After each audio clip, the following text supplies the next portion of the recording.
Hi, everyone. Welcome back. It's been a while. So, today I want to talk to you about my life experience with God.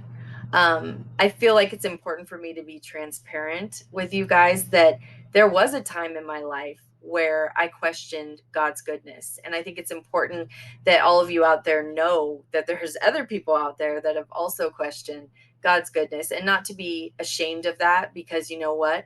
God is a big God and he knows that we're just humans and he can handle our anger and he can handle our questioning. So that's what I want to talk to you about in my own life. So there are two reasons why I began to question whether God was good or not. And the first was being that I struggled with mental illness. I suffered so much with my mental illnesses that it got to a point in 2014, 2015, where I really started to wrestle with God. I call it warring with God about whether he was good or not. The second reason that I wrestled with God was that I struggled with infertility. I wanted children so badly, and I didn't understand why God would give women the ability to have children and then deny them that. So those were two of the big things in my life that caused me to begin to question God's goodness. Now, I grew up in the church. I accepted Jesus Christ when I was a kid. I never have questioned whether God exists or not. I know that beyond a shadow of a doubt.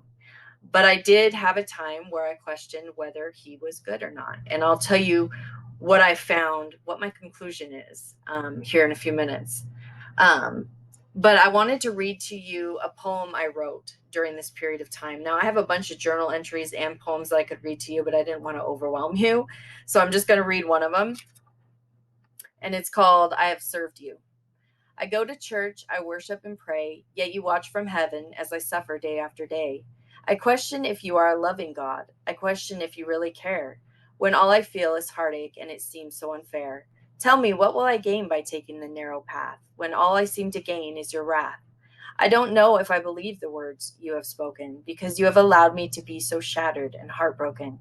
I have tried all my life to fit your mold, yet your blessings you have chosen to withhold. So there's a very clear picture of my struggle with the Lord. And there's more. In fact, if you're interested in reading more of my poetry, I just want to remind all of you that I have two books out and they're available on Amazon. And this poem in particular is from my Black Butterflies of a Beautiful Mind book. So there's an example of my own struggle. And so let me tell you what I have concluded after going through all the things that I've gone through. I've been diagnosed with two mental illnesses. I've went through two divorces. I've survived a suicide attempt. I mean, there's a lot that I've gone through and suffered through. And I'm sure that there's things in your life that you've suffered through as well. So this is what I know. Our thoughts are not his thoughts and our ways are not his ways. And there's a verse, in fact, that actually says that and it is Isaiah 55:8. For my thoughts are not your thoughts, neither are your ways my ways. So you know what? God sees the big picture.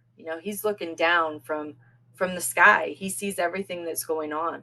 We don't see that. We're never going to completely understand why certain things happen.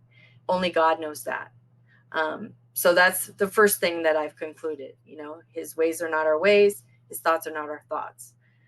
Um, what I know for sure is that God is love, that God loves us, that God sent his only son to die for us.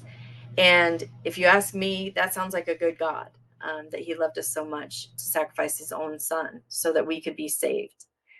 And the other thing I know is that God is always with us. And I have a verse for that. It is the Lord who goes before you. He will be with you. He will not leave you nor forsake you. Do not fear or be dismayed. Deuteronomy 31:8. Um, and what I know is during my own struggles, I feel like God was very patient with me. Like he was kind of just standing there, waiting for me to work it all out in my mind and my heart. And he was right there with loving arms, and he never left me. And so that sounds like a good God to me, a God that doesn't abandon us. And third, there's a verse that says, "The thief comes to steal and kill and destroy. I came that you may have life and have it abundantly." And that is John 10:10. And that sounds like a good God to me, that came to give us life, and not just life, but to have it abundantly. And so, anyway, that's a little bit into my struggle and what I've concluded through that struggle. And I hope that this helps one of you out there, with maybe your struggle. You're not alone in that. God loves you. God will always love you. He will always be here for you. And I wanted to leave off with a quote that I really like, because you know me and quotes. Hold on a second. Let me find it.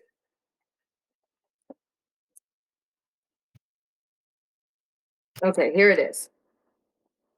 There is no pit that God's love. Okay. Okay, sorry.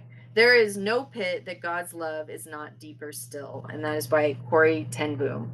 And I really like that quote, because sometimes we feel unreachable. And I know that around the time I was, suicidal, I felt unreachable. But you know what? God's love is deeper, and He can reach in, in it, no matter what kind of hole we're in.